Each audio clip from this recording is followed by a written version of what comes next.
اور آقا علیہ السلام کے اور حضور اپنے نالین مبارک گانٹ رہے تھے کہ آپ کی پیشانی مبارک سے پسینہ بہنے لگا اور پسینہ مبارک سے نور پیدا ہونے لگا.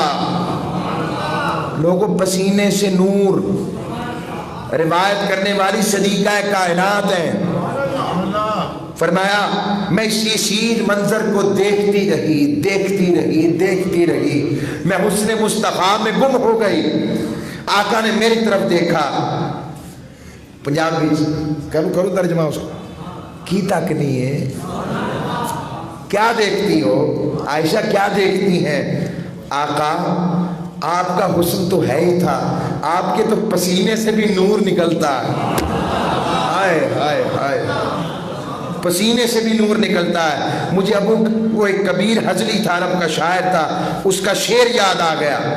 وہ کہتا ہے, وہ اپنے محبوب کے لیے کہتا تھا اور حضور تو حقیقی ایسے ہیں. کہنے لگا جس کی میں عاشقہ ہوں وہ ایسا ہے کہ رب باری تعالیٰ نے ولادت کے وقت اسے تمام پیدائشی علائشوں سے پاک, حیض و نفاس سے پاک پیدا کیا تھا. اور جب تو اس کے چہرے کے منور نقش کو دیکھے تو تجھے محسوس ہو جیسے یہ زمین چمک رہی ہے. یہ سیدہ عائشہ صدیقہ حضور کی ولادت کا ذکر کر رہے ہیں. اب میں سینکڑوں ایسی چیزیں دے سکتا ہوں, سینکڑوں. اب ایک اور سوال,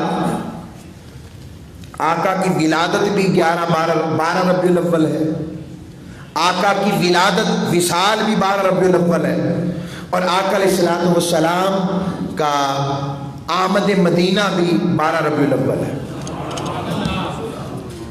اب اس میں کئی کہتے ہیں 9 کو ہے, 8 کو ہے. لو جی تہاڈا تے اتفاق ہی نہیں گا. تو ہم ان سے کہتے ہیں یار جھگڑتے کیوں ہو؟ ہم جھگڑے والے نہیں ہیں. تم 6 کو کر لو, 6 کو آ جائیں گے, آؤ مل کے کرتے ہیں. ہم 8 کو کہتے ہو, ہم 8 کو کر لیتے ہیں. 9 کو کہتے ہو, 9 کو کر لیتے ہیں. 12 کو کہتے ہو, 12 کو کر لیتے ہیں. اور 17 کو کہتے ہو, 17 کو کر لیتے ہیں. اور بیٹھو صحیح, یار کے ذکر کو چھیڑو. زندگی بڑی اندھیر ہو گئی, ہم بڑی دور ہو گئے. آؤ یار کے ذکر کو کرو تو صحیح. جھگڑتے کیوں ہو یار؟ کبھی محبوب بھی جھگڑے کے لیے آیا تھا. اے امتی تو کیسا امتی ہے, محبوب بھی جھگڑے کے لیے آیا تھا. محبوب تو جھگڑے دور کرنے کے لیے آیا. دوسری اگر علمی بات ہو تو سب کا اتفاق ہے اس پر کہ وہ 12 ربیع الاول ہی ہے. تو یہ اتفاق ہے کہ 12 کوئی پیدائش وصال. لو جی جس دن وصال ہوا صحابہ نے تو کیا نہیں, تم خوش کیوں ہو؟ صحابہ کو عید میلاد کی ضرورت نہیں تھی, ان کی ہر روز عید ہوتی تھی حضور کو تک کر. ان کی تو عید جس دن بظاہر نظر آنا بند ہوئی, ان کے لیے اس سے بڑا دن کیا تھا؟ اگر وصال کی بات کرتے ہو تو یہ بتاؤ کہ پھر صحابہ نے ہر سال وصال منایا؟ جب ہر سال وصال نہیں منایا تو پھر یہ بات کیوں کرتے کہ اس دن حضور کا وصال ہوا تھا؟ صحابہ تو غمگین تھے کہ اگلے سال بھی تھے. دوسری بات, رب نے کہا ہے حضرت یحییٰ کو کہا سلام علیہ یوم ولد و یوم یموت.